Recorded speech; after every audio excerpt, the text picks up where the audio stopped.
Libro de Nehemías, capítulo 1.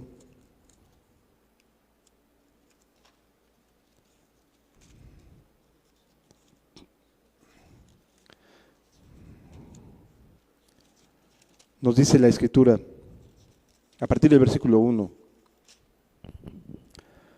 Palabras de Nehemías, hijo de Acalías. Aconteció en el mes de Quisleu, en el año 20, estando yo en Susa, capital del reino. Quisleu es lo que serían los meses de noviembre y diciembre. El pueblo hebreo se basaba en meses lunares, no como nosotros, que es del 1 al 30 o 31 de cada mes, sino que ellos, era luna nueva cuando la luna no tenía ningún brillo y concluía cuando era la luna, el cuarto menguante. Es decir, todo el ciclo lunar, para ellos era un mes. Entonces empezaba por ahí de mediados de noviembre, el mes de Quisleu, empezaba a mediados de noviembre y terminaba a mediados de diciembre. Estas fechas más o menos son en las que sucede lo siguiente. Dice, que vino Ananí, uno de mis hermanos, y les pregunté por los judíos que habían escapado, que habían quedado de la cautividad y por Jerusalén. Vale la pena decir que está preguntando por cómo se encuentran después de 70 años. Es decir, estamos ya más adelante de los 70 años, 72, por ahí algo así, y está preguntando, bueno, ¿cómo están? ¿Qué es lo que ha sucedido con Jerusalén? ¿Sí? Y las noticias que escucha para nada son alentadoras. No cambió nada en Jerusalén. La derrota fue tan aplastante que después de 7 décadas no se habían logrado recuperar las personas que habían quedado en la ciudad de Jerusalén. Y me dijeron, el remanente, los que quedaron de la cautividad allí en la provincia, están en gran mal y afrenta, y el muro de Jerusalén derribado y sus puertas quemadas a fuego. Después de 70 años. No estamos hablando de unos cuantos años. 70 años después de la caída de Jerusalén, resulta que las cosas seguían estando muy mal. La gente no había logrado reedificar nada, tratarle de poner puertas era una locura, es decir, les estaba yendo sumamente mal. Apenas podían sobrevivir.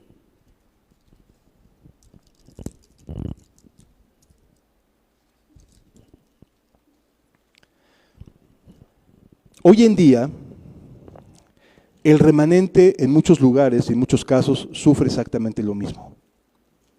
Hoy en día, las personas sinceras, que buscan con sinceridad a Dios, de igual manera se enfrentan a un ambiente espiritual así como este, de completa desolación.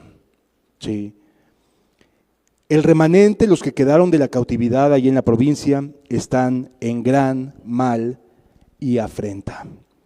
Hoy en día la vida cristiana, el cristianismo como tal, está sufriendo afrenta a causa de los que se dicen profetas de Dios, que en realidad son falsos profetas, y que tratan de seguir alentando esas falsas esperanzas y que tenga la gente confianza en cosas que dicen y que no se cumplen, ¿sí? Y que no se cumplen. Y entonces nos encontramos un ambiente espiritual muy semejante el día de hoy. Los remanentes que quedan, en muchos casos, son remanentes que apenas pueden sobrevivir, que apenas pueden decir, estamos con vida, gracias a Dios, pero que de ninguna manera han logrado reconstruir, reedificar los muros de Jerusalén. No han logrado levantar la sociedad hebrea, o en este caso la sociedad cristiana en esta época. Los esfuerzos son tan pequeños en muchas ocasiones porque la debilidad, la flaqueza, suele ser parte de esta generación, la falta de compromiso, que en muchas ocasiones parece más que los remanentes buscan sobrevivir que vivir para glorificar a Dios. Hay un ambiente de desolación en muchos casos. ¿Sí? Y dice, y el muro de Jerusalén derribado, 70 años y no había pasado nada. ¿Cuántos años en muchos lugares pasan y no sucede nada importante? Van como sobreviviendo apenas. El remanente no ha hecho nada por reconstruir los muros de Jerusalén, no ha hecho nada por levantar las puertas de Jerusalén. Viven, sí, en sus casas, o en casas abandonadas, casas de gente que ya había muerto, y ahí se fueron a refugiar y ahora, bueno, esta es mi casa. Y ahí han vivido 70 años, sobreviviendo apenas. Cuando Nehemías escucha esto, es como si le hubieran dado un golpe al corazón. A lo mejor él se imaginaba que los que habían quedado habían recuperado esfuerzo para tratar de volver a colocar piedras sobre el muro, ¿no? No habían hecho nada. Sobrevivir. Eso es lo único que desde el punto de vista espiritual muchos remanentes hoy en día viven. Sobrevivir. Que no me vaya a perder, que no me vaya a ir hacia atrás, que no vaya el mundo a entrar a mi corazón y hasta ahí me quedo. Pero no van más allá porque piensan que no pueden. 70 años y el remanente no había hecho nada. Y me dijeron, el remanente, los que quedaron de la cautividad allí en la provincia, están en gran mal y afrenta. El muro de Jerusalén derribado y sus puertas quemadas a fuego. Versículo 4. ¿Qué sucedió con este hombre que era de oficio copero? No era líder, no vayamos a pensar que era alguien de características de liderazgo, era alguien que servía el vino al rey. Era eso a lo que se dedicaba. Pero cuando oye estas palabras, se asombra y se entristece y le duele. 70 años y no se ha hecho nada. 70 años y sigue el pueblo igual. 70 años y la provincia sigue igual. No hay avances, no hay quien se levante, solo sobreviven. Cuando oí estas palabras, me senté y lloré. Le dolió a este Nehemías las noticias que había recibido. No había habido cambios. Sí, sobrevivía el remanente, pero seguían en gran mal y afrenta, como al principio de la invasión. ¿Qué diferencia hay entre cuando los dejaron a después de 70 años? No habían hecho nada, no habían avanzado en nada, no habían crecido, no habían hecho nada por edificar nada de Jerusalén. Vivir entre las ruinas, entre lo que quedaba, entre lo que alguna vez fue el templo, entre lo que alguna vez fue el palacio, entre lo que fueron las casas de los nobles y que ya no se podían vivir. Entre ellos vivía el pueblo remanente. Volteando hacia atrás y soñando y pensando lo que algún día fueron, pero que ya no eran. Y después de 70 años seguían sin serlo. Qué escenario tan desolador, tan triste. Y así está el remanente de Dios hoy en día. Buscando en el pasado los héroes que cada día Dios podría levantar si se confiara plenamente y nos entregáramos comprometidamente a Dios. Sí. Viendo cómo David vence a Goliat, viendo cómo se levanta Spurgeon, cómo se levanta Wesley, cómo se levantaron los reformadores, cómo se levantó el Espíritu Santo en el Pentecostés y en la calle de Azusa. Es decir, volteando hacia atrás, entre las ruinas, porque ya hoy en día nada queda de aquellos hombres. Hoy en día ya no hay los grandes predicadores, porque los grandes predicadores se dedican a ganar dinero, a hacer eventos, a hacer shows. Las ruinas están ahí. Y entre esas ruinas se mueve el remanente. Y trata de sobrevivir en ese ambiente. Sí. Tratando de tener la razón entre las ruinas del pasado. Qué tristeza tan grande. Eso le duele a Dios, le pesa a Dios. 70 años y no había pasado nada. Nehemías escucha esto y llora. Dice, no es posible. No es posible. Y dice la Escritura, e hice duelo por algunos días y ayuné y oré delante del Dios de los cielos. Él era un copero.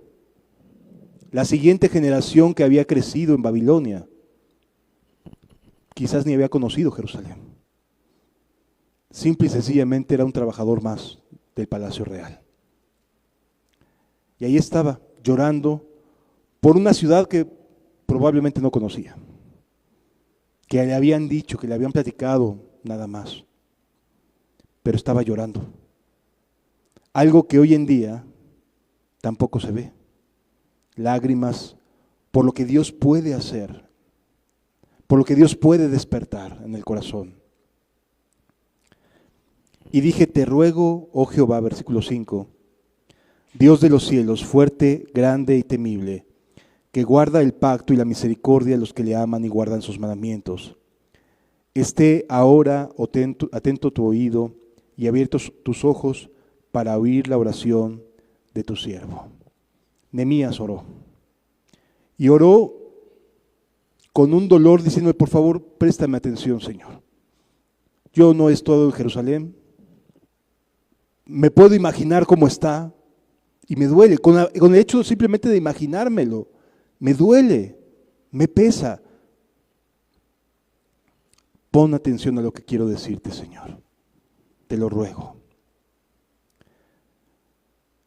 ¿Qué hago ahora delante de ti día y noche?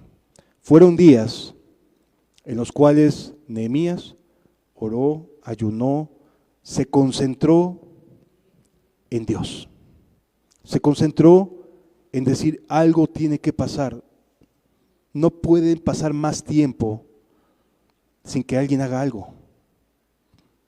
Y oraba, y ayunaba, y buscaba. Y oraba por los hijos de Israel, tus siervos. Y confieso los pecados de los hijos de Israel que hemos cometido contra ti. Hasta ese momento, y lo vamos a ver más adelantito en la lectura, Nehemías no era una persona que fuera infeliz con sus actividades.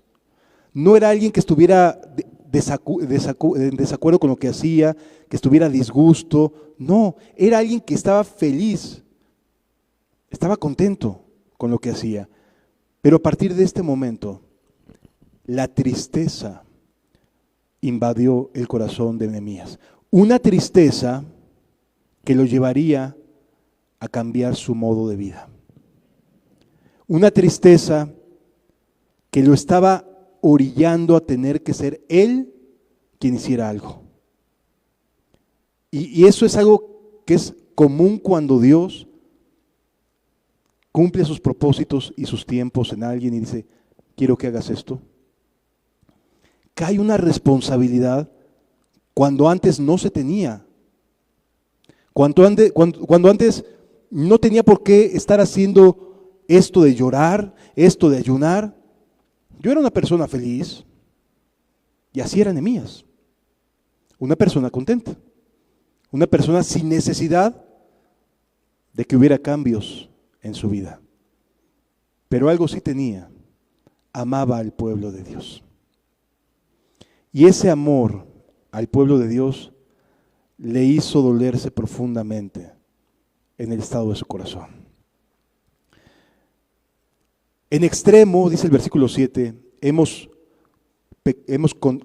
hemos corrompido contra ti y no hemos guardado tus mandamientos, estatutos y preceptos que diste a Moisés, tu siervo. Y él empieza a hacer una confesión delante de Dios, de decir, Señor, no estamos bien. No estamos bien.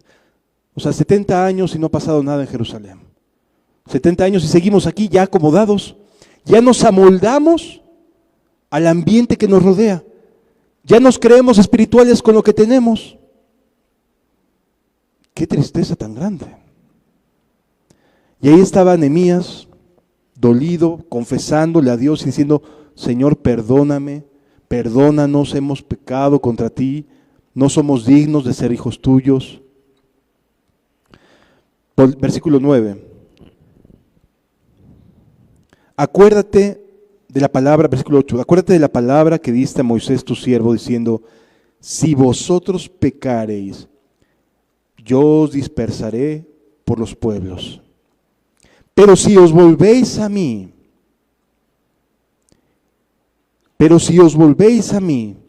y guardareis mis mandamientos y los pusiereis por obra, aunque vuestra dispersión fuera hasta el extremo de los cielos, de allí os recogeré y os traeré al lugar que escogí para hacer habitar mi nombre, allí mi nombre.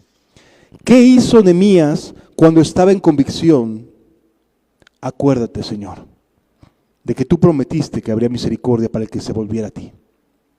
Para aquel que dijera: no estoy contento, no me siento a gusto, esto no está bien, no tengo por qué estar viviendo del pasado, no tengo por qué estar viviendo de las experiencias de otros.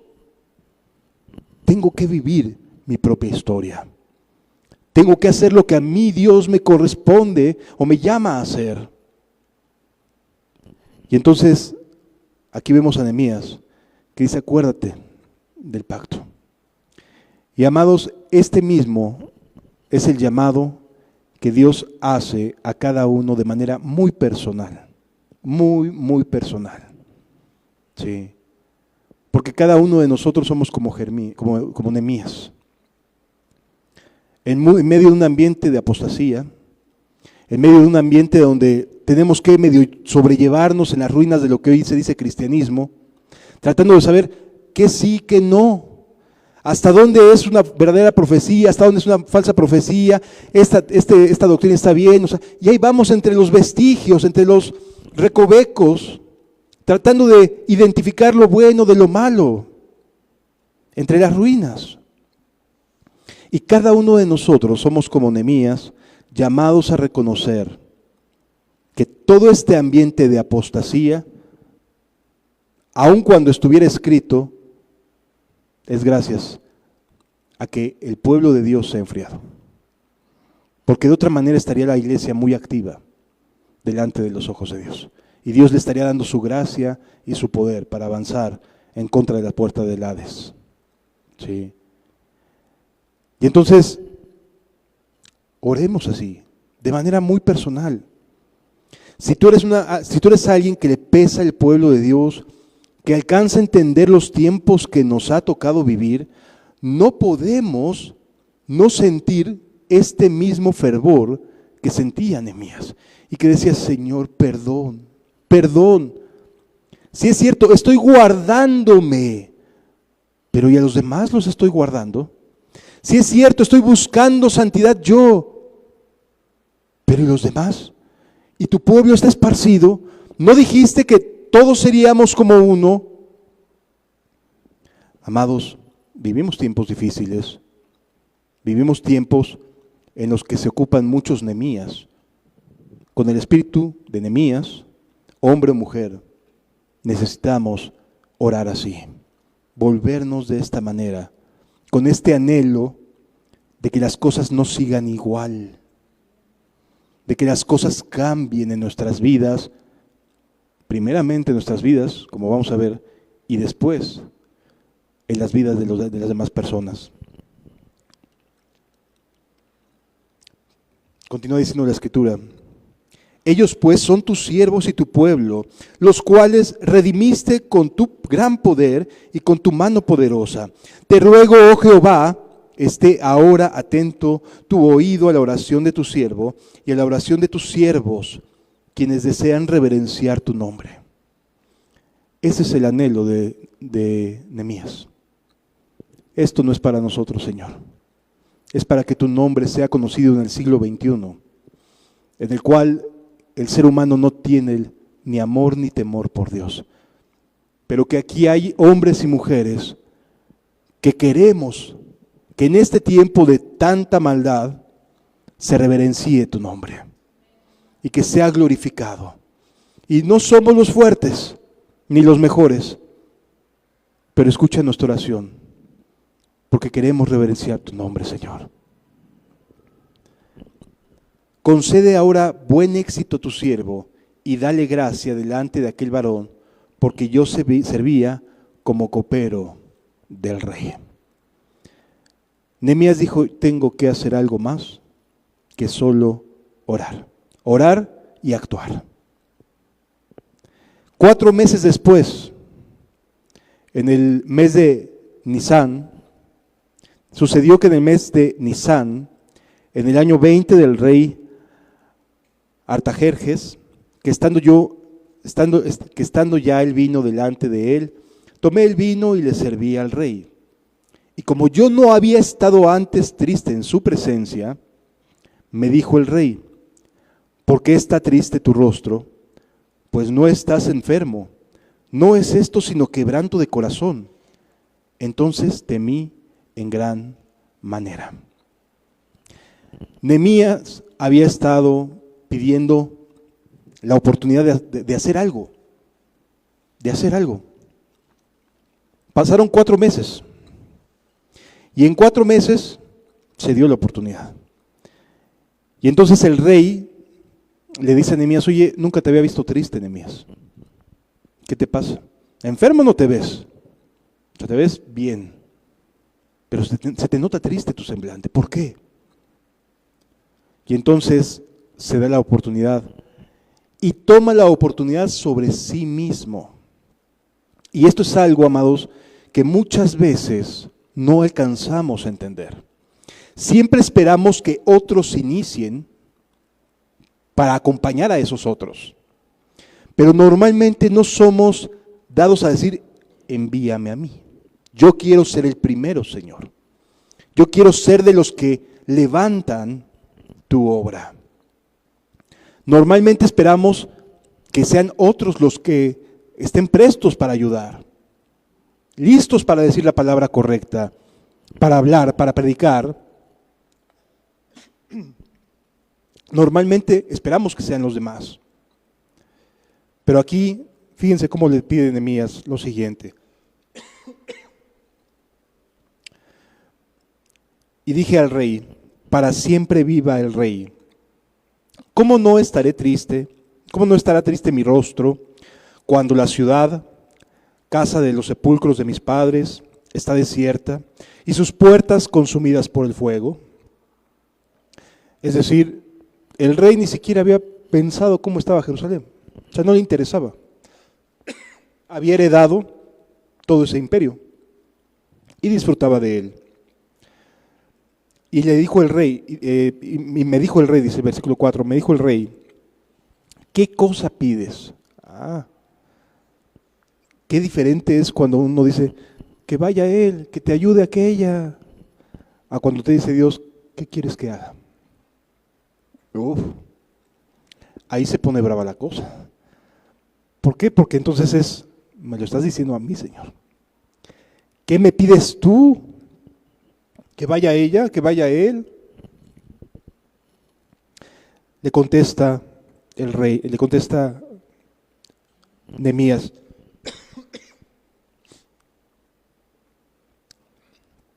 Dije al rey, si le place al rey, gracias hermana,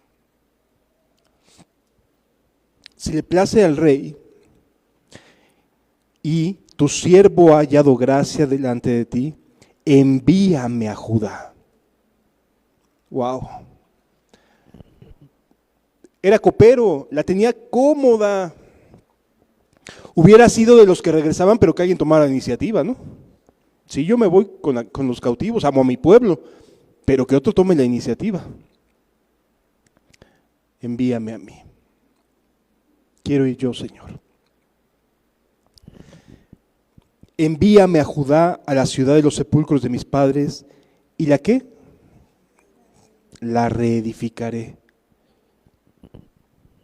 Wow.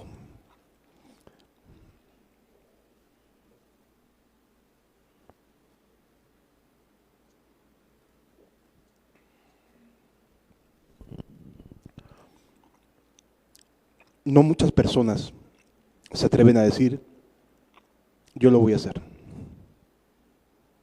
La verdad es que no muchas personas, porque siempre nos descartamos a nosotros mismos. Yo lo hago y la reedificaré. Es un desafío para el cual él sabía que no estaba preparado, amados. Él era copero, se dedicaba a examinar los tipos de vino que le gustaran al rey. ¿Qué sabía sobre reedificaciones? Sobre arquitectura, sobre levantar paredes, hacer puertas. ¿Qué sabía Nehemías de ello? Nada. Así como tú y como yo. ¿Qué sabemos? No sabemos nada, amados. Pero siempre que una persona que no sabe nada se atreve a hacer algo, aprende. Y Dios le provee de todo lo necesario para cumplir con el propósito. Y eso es algo que muchas veces no alcanzamos a creer. Levántate, levántate. Lo demás también se te va a añadir, pero hay que levantarse. No hay que quedarse sentado. Muchas veces esperamos a que mi esposo cambie, a que mi esposa cambie, a que mis hijos sean menos rebeldes, porque a lo mejor me convertí ya cuando mis hijos estaban entrados en años. Y a veces esperamos que las cosas en nuestro entorno cambien para entonces decir, ahora sí, Señor. Dios no actúa de esa manera, amados. Dios primero te levanta y después te suma. Te levanta y después te agrega. Te levanta y después te da más. Como dijo Jesús, quien por mucho que se afane podrá añadir un codo a su estatura. Pero si te concentras en el reino de los cielos, en buscarlo, todas estas cosas os serán añadidas. Es decir, no primero te añade y después lo buscas. Primero buscas el reino de los cielos y justicia y Él acomoda lo demás. ¿Sí me doy a entender, amados? Continúa diciendo la Escritura. Entonces el rey me dijo, y la reina estaba sentada junto a él, ¿cuánto durará tu viaje y cuándo volverás? Y agradó al rey enviarme después de que yo le señalé el tiempo. Ya no regresó Nehemías, por cierto, pero su decisión era, voy tanto tiempo. Él habrá hecho los cálculos según su capacidad.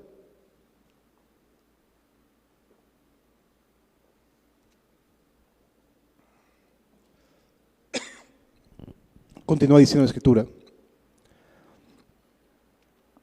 Además dije al rey, si le place al rey que se me den cartas para los gobernadores del otro lado del río, para que me franqueen el paso hasta que llegue a Judá. Es decir, comenzó a pedir, no solamente ir a reedificar, sino empezó a pedir cosas con la finalidad de reedificar.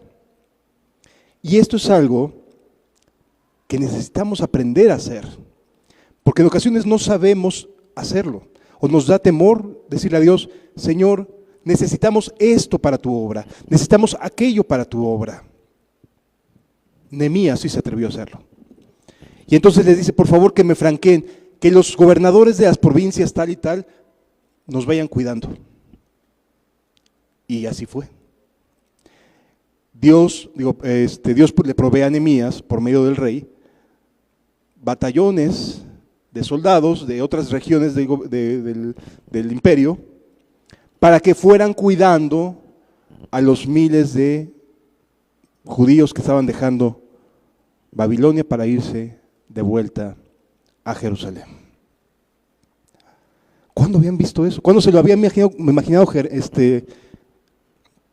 Nehemías? 4 meses antes siquiera. Él hace 4 meses no se imaginaba estar caminando y estar haciendo estas peticiones, ¿verdad? No lo tenía en mente. Amados, cuando la obra de Dios tiene que reedificarse, tiene que crecer, tiene que aumentar, necesitamos entrarle. Necesitamos decir, sí, Señor, heme aquí, envíame a mí. Sí.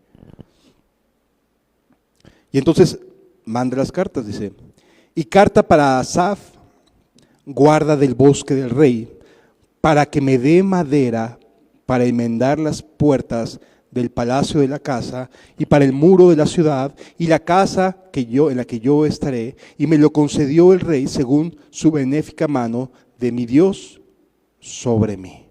O sea, Nehemías sabía que no era la mano del rey, sino sabía que era la mano del Rey de Reyes y Señor de Señores. Y usaba, a través de un rey impío que no tenía ni amor ni temor a Dios, para proveer de lo que necesitara. Y entonces se fue Nehemías. Ahí va el copero, el burócrata, ¿no?, del imperio. Ahí va. Y comienza lo siguiente. Vino luego a los gobernadores del otro lado del río y les di las cartas del rey, y el rey envió conmigo capitanes de ejército y gente de a caballo, pero, versículo 10, pero oyéndolo Sanbalat, horonita, y Tobías, el siervo amonita, les disgustó en extremo que viniese alguno para procurar el bien de los hijos de Israel. Aquí casi le podríamos poner, le disgustó al diablo que alguno procurara hacer bien a los hijos de Israel. Siempre, amado, va a haber oposición, siempre, cuando uno se levanta. No tengas ninguna duda. Inicialmente te van a decir, estás loco, estás loca, hasta crees que te voy a dar permiso, hasta crees que te voy a apoyar en esto. No, hombre, se pone brava la cosa.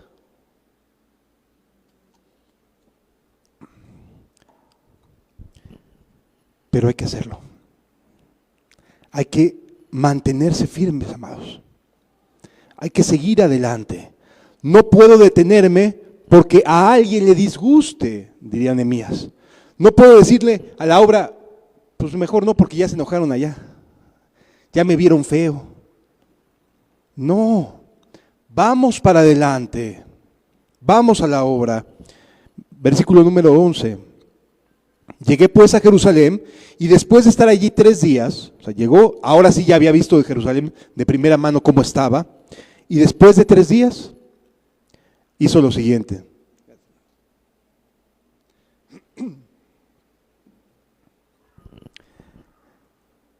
Y salí de noche por la puerta del valle hacia la fuente del dragón y a la puerta del muladar, y observé los muros de Jerusalén que estaban derribados y sus puertas que estaban consumidas por el fuego.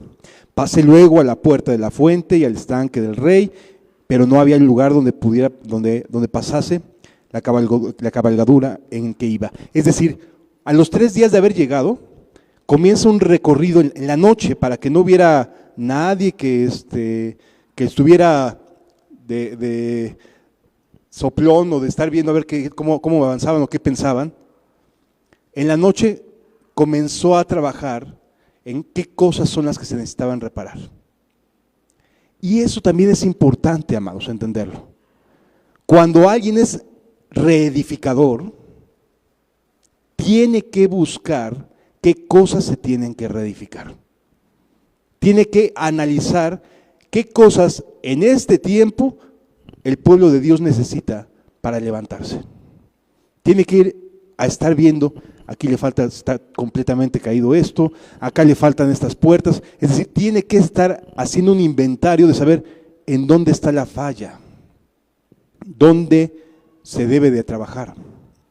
De tal manera que para la mañana, Nehemías ya tenía una idea de cuáles eran los puntos más frágiles del muro de Jerusalén. Porque sabía que había oposición. Sí. Y eso es importante entenderlo, amados, porque sí habrá oposición. Cuando se comienza a levantar una persona para servir a los demás, porque de eso se trata, de servir a los demás, de inmediato Hay oposición, no estás apto, no eres capaz, apenas tienes unos cuantos meses, unos cuantos años, no vas a poder, es mucho para ti, y es una y otra vez, hasta que se te hace callo casi, de tantas veces que te han dicho no puedes, no la vas a librar, no la vas a lograr. Sí. Y entonces, finalmente tiene Nehemías que darle la vuelta a toda Jerusalén para ir midiendo en dónde estaban las cosas que se necesitaban reedificar. ¿Qué más sucede? En el capítulo 3, Nehemías lo que hace es que le dice, hace una especie como de censo, antes de que se abrieran las puertas de Jerusalén. De hecho les dicen, no vayan a abrir nada, no vayan a dar paso a nadie, aunque sepan, oye, ya están regresando a Jerusalén. A ver, no le den chance de entrar a nadie. Primero hay que saber y hay que censar al pueblo. ¿Por qué? Para saber que estamos los que tenemos que estar. Que estamos las familias que de acuerdo a los libros estaban presentes o han sido parte del pueblo de Jerusalén. Que no haya mezclas, ¿no? Que no se haya metido a alguien que no debe de estar. Y comienzan a leerse los libros y las familias decían, sí, esa es mi familia, aquí estoy. Y entonces comienza a repartir por zonas a las familias y les empieza a decir, de tal a tal lugar vas a reedificar con tu familia. De allá para allá te toca que estos tantos metros, de allá para allá la familia tal. Y entonces comienza a asignarles lugares donde trabajar en la reconstrucción. ¿Sí? ¿Por qué? Porque la vida social, o sea, el comercio tenía que continuar. Y entonces era importante que cada familia se concentrara en su parte y regresara a sus actividades comerciales, a tratar de volver a reedificar la vida social de Jerusalén. Porque además, en ese momento, los que tenían más capacidad económica les hacían préstamos a los más pobres. Y como no podían pagarles en tiempo y forma, los despojaban de sus terrenos, de sus casas, o sea, comenzaban a cobrarles impuestos. Y entonces Nehemías se da cuenta, oye, los pocos que quedaron con dinero, o que se hicieron de su dinerito durante los 70 años, ahora resulta que están oprimiendo a los más pobres. Y entonces Nehemías dice, no, ¿sabes qué? No, está mal esto. Y les dicen, ¿sabes qué? Les devuelve sus tierras, les devuelve sus casas, y darles chance de que te paguen. ¿Sí? Y entonces comienza Nehemías a volver a reorganizar la sociedad de Jerusalén. Entonces Nehemías no solamente iba a ser la de arquitecto y de albañil, llevando las piedras y demás, sino también de alguien que reestructura la dinámica social de Jerusalén. Era un desafío gigantesco y era copero del rey, pero Dios estaba con él. Y ahí había la diferencia, Dios estaba con él. Y entonces las familias comienzan a reconstruir y a reconstruir. Los enemigos de alrededor se dan cuenta, oye, están bien organizados. No nomás era un grupo de gente que llegó así como a ver a qué le atinamos, ¿no? En qué cosas le hacemos bien y no. No, se dieron cuenta que había gente que los estaba guiando, haz esto, aquí hay que reconstruir aquello, allá hay que hacer esto otro, y comenzaban a levantarse los muros. Y cada familia se levantaba por la mañana a comenzar a trabajar la parte que les correspondía, sin quejas, sin decir, ay, esto no es para mí. No, sabían que eran parte de un pueblo, sabían que eran parte de un pueblo. Y eso es algo que en muchas ocasiones nos falta, amados, saber que somos parte de un pueblo, que somos parte de una comunidad. Y por lo tanto, necesitamos trabajar para reedificar los muros y las cosas que en este ambiente de tanta maldad y de tanta apostasía se han venido abajo los muros de muchas cosas en las iglesias. Sí me doy a entender, amados. Y Nehemías está ahí trabajando y se reconstruyen los muros y los opositores dicen, vamos a hacer cesar la obra. Algo tenemos que hacer para pararlos. Oye, Nehemías, ven, te invito a un cafecito. Ven, vamos a platicar. Y Nehemías, sabiendo que no es que estuvieran muy contentos con la llegada de los judíos a Jerusalén, con el retorno de los judíos, les dice, gracias, pero si voy para allá tengo que dejar de trabajar acá. Prefiero seguir trabajando acá. Y entonces comienza a rechazar las invitaciones que le hacen los pueblos, las ciudades aledañas. Se tenía que concentrar en lo que Dios le estaba llamado a hacer. Sí. Y aunque te dijeran, vente, mira, acá te ofrecemos, allá te ofrecemos, aquí me voy a quedar hasta el final. Sí. Y eso es algo que de igual manera requiere compromiso, amados. Requiere una entrega, un decir, Señor, este es mi pueblo y será mi Dios, el Dios de este pueblo. ¿Sí me doy a entender, mis amados? Se requieren Nehemías, se requiere pueblo que trabaje para la reedificación del nombre de Dios. En medio de un siglo XXI que ha hecho pedazos la vida del creyente. Continúa diciendo la Escritura. Bueno, continuamos con la historia. 4 veces lo mandan a llamar, no va. Le mandan a un mensajero muy cercano a Nehemías, lo convencen a este mensajero, oye, vamos a ir a atacar a tu amigo, mejor que se vaya y se esconda, allá que se meta hasta el fondo del templo, un lugar que no estaba permitido entrar.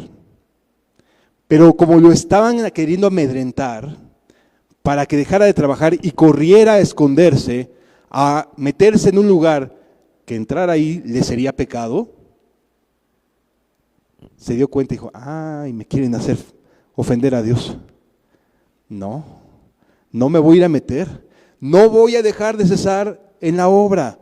Diles que no importa que quieran venir a hacernos guerra, aquí los esperamos. Y con una mano estaban ahí trabajando y con la otra estaban en las espadas. Y estaban con una mano así trabajando en echar el cemento, poniendo las piedras, y con la otra mano estaban dispuestos a pelear.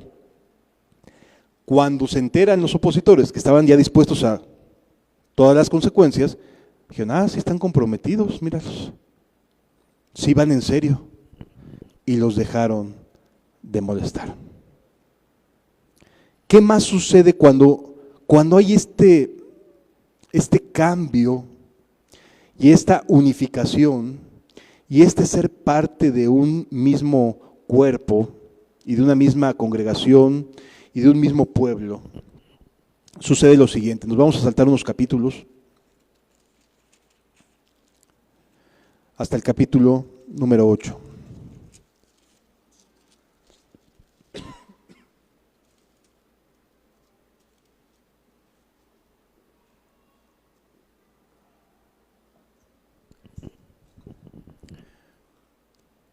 Venido el mes séptimo, los hijos de Israel estaban en sus ciudades.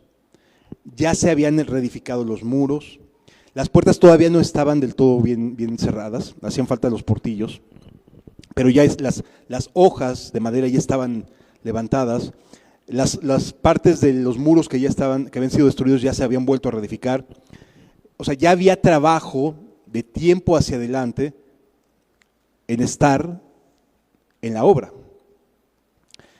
Y sucede algo maravilloso, que inclusive lo tengo apuntado así como, este es un verdadero avivamiento en una Biblia que tengo, muy recién que me convertí, porque le puse al capítulo 8, este sí es un avivamiento.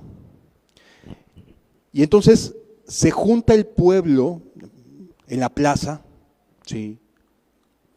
Y el escriba Esdras comienza a leerles al pueblo la ley de Dios.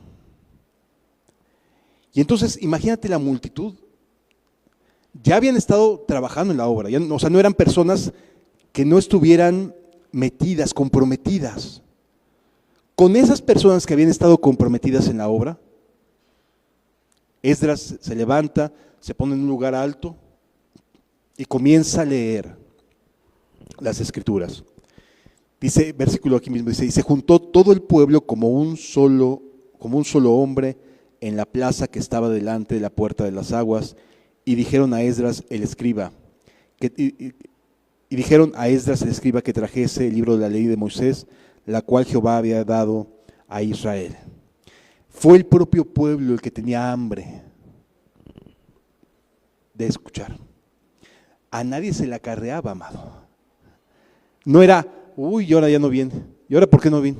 Y ahí, oye, va la persona y ahí estás detrás de las personas. No, cuando alguien se compromete con la obra, el propio Espíritu Santo le genera un deseo de ir a más, y a más, y a más.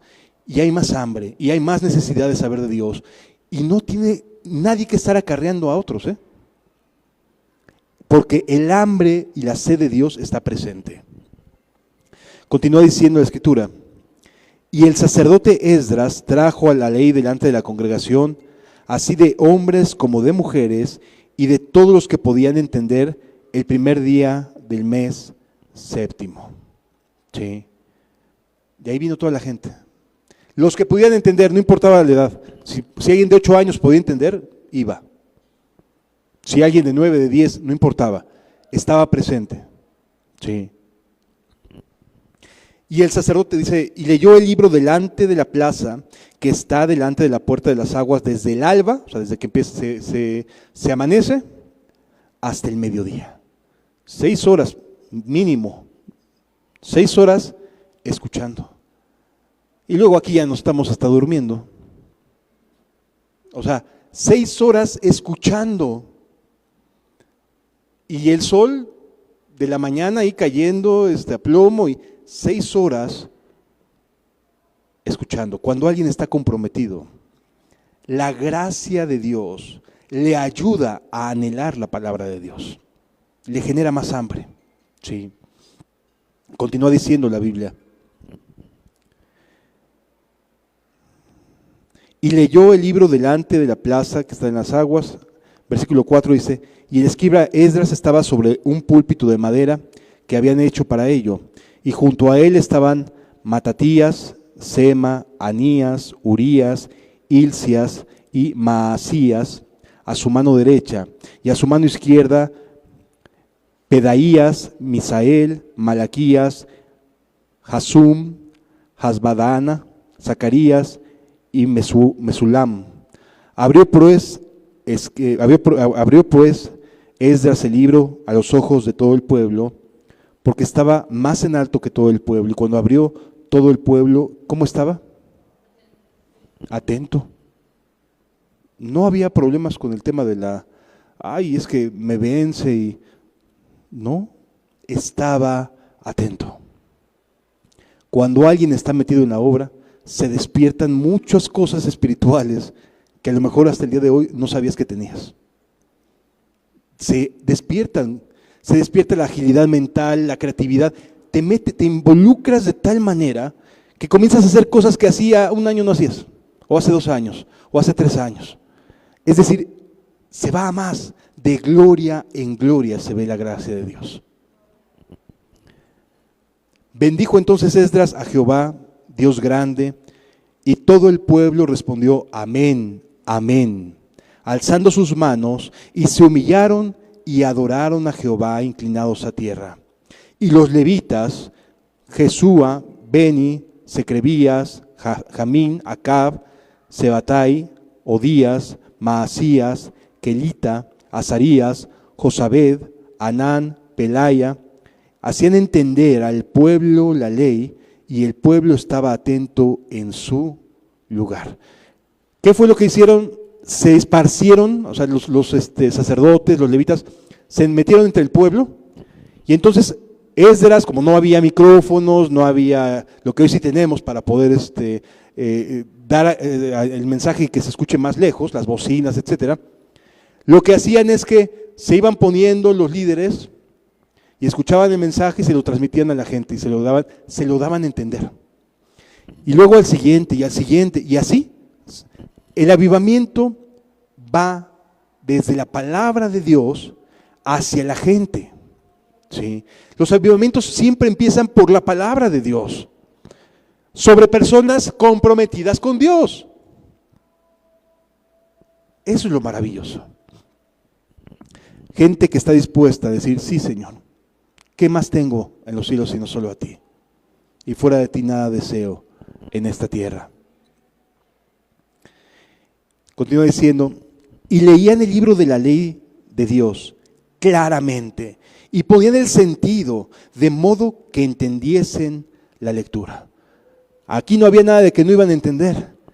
Le entendían todos, porque había alguien que escuchaba y Dios nos está pidiendo esto, nos está pidiendo esto otro, y Dios daba su palabra por un lado, por otro, y a todos los grupos donde estuviera un líder, llegaba la palabra y el líder le daba el sentido a las palabras de acuerdo a lo que entendía por medio del Espíritu Santo. No había fracturas en ello. Y cada líder escuchaba y entendía y transmitía. Sí. Y no se andaban peleando. Porque sabían una cosa, somos un pueblo. Somos una sola nación. Sí. Continúa diciendo la Escritura. Y Nehemías, el gobernador, y el sacerdote Esdras, escriba, y los levitas que hacían entender al pueblo, dijeron a todo el pueblo, día santo a Jehová, nuestro Dios. No os entristezcáis, ni lloréis, porque todo el pueblo lloraba oyendo las palabras de la ley. O sea, la gente escuchaba y decía, es Dios el que me está hablando. Es Dios el que me está hablando. Y no pensaban en Esdras, ni en Nehemías, ni en los nombres de las personas que repetían lo que se leía. No, era Dios el que estaba teniendo misericordia. Y eso causaba un llanto de decir, Señor, me estás hablando a mí. Me estás hablando a mí. Y entonces les dicen los líderes, Esdras, Nehemías, no se pongan a llorar. Este es un día santo al Señor. Este es un día especial. Porque Dios me está hablando y nos está hablando a cada uno de nosotros. Es un día especial. No estén tristes. No estén tristes, les decía. Son buenas noticias. Es que estoy llorando. Son buenas noticias. Dios nos está regresando. Dios nos está devolviendo la vida. Y está devolviendo la vida a su palabra. Y su palabra está cobrando fuego en el corazón. Y ese es Dios. No puede hacerlo ningún ser humano. Es Dios. Luego les dijo, id, comed grosura y bebed un vino dulce y enviad porciones a los que no tienen nada preparado, porque día santo es a nuestro Señor. No os entristezcáis, porque el gozo de Jehová es vuestra fortaleza. ¿Por qué tenían que estar gozosos? La palabra se estaba dando a conocer, se estaba entendiendo. Lo que antes repetían, cada vez que pasaban por el dintel, y todo eso, lo estaban entendiendo en sus corazones. Ya no se trataba solamente de, estoy leyendo y ya me acabé el capítulo 2, 3, 4. No, estaban entendiendo lo que Dios les pedía a cada uno de manera personal. Esto generaba un compromiso muy personal de cada uno que estaba escuchando lo que Dios estaba diciendo. Y esto generaba gozo. Y esto era digno de gozo, porque significaba que Dios había vuelto a su remanente. Y que se podían esperar grandes cosas. Y efectivamente, las cosas que se esperan cuando viene un avivamiento son maravillosas, amados. Dios en su misericordia hace nuevas todas las cosas. Y el remanente continuó al día siguiente, se volvieron a juntar. Y al día siguiente se volvieron a juntar. Y luego dijeron, oigan, ¿cuándo hemos celebrado la fiesta de los tabernáculos? No, pues desde que Moisés estaba con los judíos que salieron de Egipto de 40 años, no se ha vuelto a celebrar. No habían celebrado la fiesta de los tabernáculos jamás. Desde que entraron a tomar la posesión de la tierra con Josué, la fiesta de los tabernáculos no se había hecho. Ese día, esa semana dijeron, lo vamos a hacer. Salgan de sus casas, móntense en tiendas y prepárense porque son días festivos para Dios. Comenzaron a gozarse. La fiesta de los tabernáculos era una fiesta de gozo. Era una fiesta de recordar las maravillas que Dios había hecho durante 40 años en el desierto. Y que vieron la mano de Dios proveyéndolos del maná, del agua, de la comida, de las codornices, de todo lo que necesitaban. Y se acordaban y decían, Dios está con nosotros. Ahora sí. Porque además se habían vuelto a Dios de todo su corazón. Esto sí es un avivamiento, amados. El avivamiento es que cada uno de manera libre y personal se entrega. Se entrega y dice, ya basta de estarle regateando mi tiempo a Dios. Ya basta de estarle regateando mi familia a Dios. Familia, ¿no quieres? De acuerdo, yo sí voy a servir a Dios. Él me añadirá. Y se acabó. Y voy confiando en Él. Voy buscando su reino y su justicia. Lo demás será añadido. Ya te añadirá Dios después. Pero voy a hacer lo que tengo que hacer. Es decir, es una entrega a la vida que Dios nos ofrece a cada uno de nosotros. Y de eso se trata, amados. Y el avivamiento que necesita este siglo XXI entre el remanente es este. Que la palabra de Dios se dé a entender. Y que las personas estén comprometidas con la palabra de Dios y con el pueblo de Dios. ¿Sí? Así, las cosas que Dios hace, mayores hará, porque Jesús iba al Padre y Él prometió qué cosas mayores haríamos.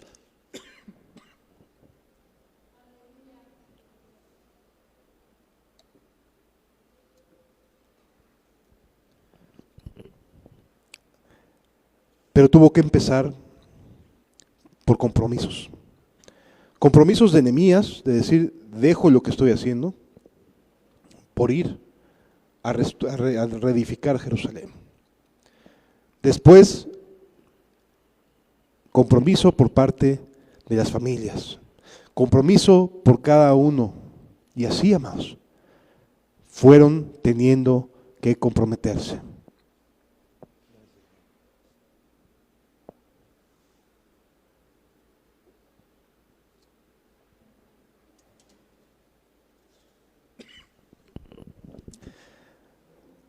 Si queremos un avivamiento en medio de nosotros, necesitamos compromiso. Si queremos ver salvación, necesitamos ser personas que sepan qué hacer con las personas cómo ayudar a las personas que se van salvando, que se van añadiendo. Necesitamos compromiso. Si queremos un avivamiento, necesitamos estar comprometidos en todos los sentidos, amado. Espiritual, material, de tiempo, de lo que sea necesario. Pero de ver que el nombre de Dios sea reedificado en este tiempo. ¿Sí lo entendemos? Les invito a que cerremos nuestros ojos. Decirse cristiano es muy fácil. Comprometerse es lo difícil.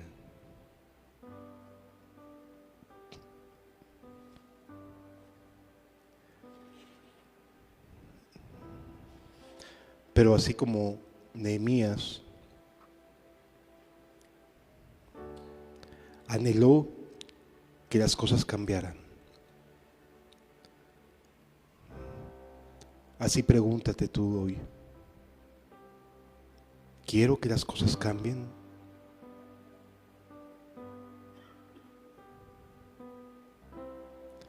¿Quiero que mi vida cambie? Porque Nehemías pudo haber seguido haciendo lo mismo.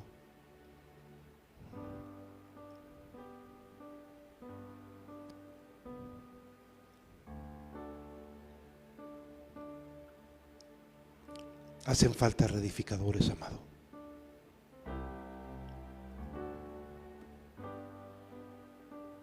Hacen falta reedificadores. Hacen falta gente que ame al pueblo de Dios.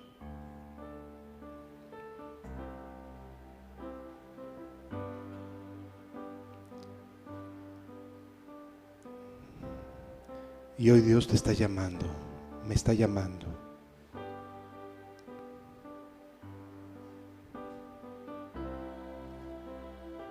¿qué le vamos a decir? ¿Qué le voy a decir?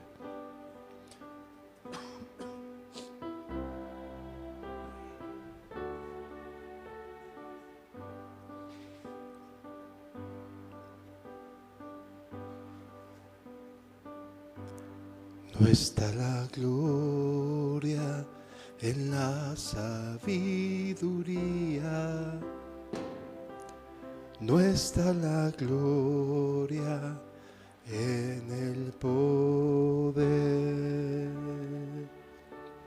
no está la gloria en las riquezas, mas mi gloria es conocerte a ti. ¿Quieres ver la mano de Dios? Vuélvete a Dios. ¿Quieres que Dios haga cosas maravillosas? Vuélvete. Comprométete a Él. Pues tú eres grande, oh Dios, Señor de las naciones.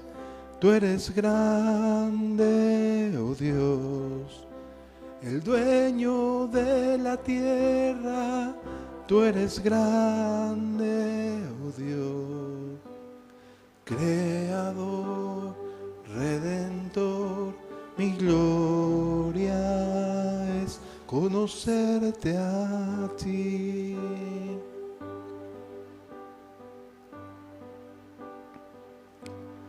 Necesitamos personas comprometidas, personas que no escatimen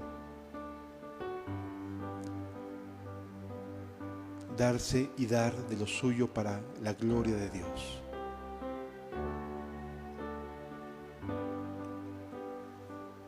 Pues tú eres grande, oh Dios, Señor de las naciones.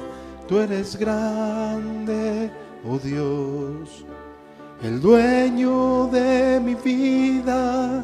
Tú eres grande, oh Dios, creador, redentor. Mi gloria es conocerte a ti. Pues tú eres grande, oh Dios, Señor de las naciones. Tú eres grande, oh Dios, el dueño de la tierra. Tú eres grande, oh Dios, creador, redentor. Mi gloria es conocerte a ti.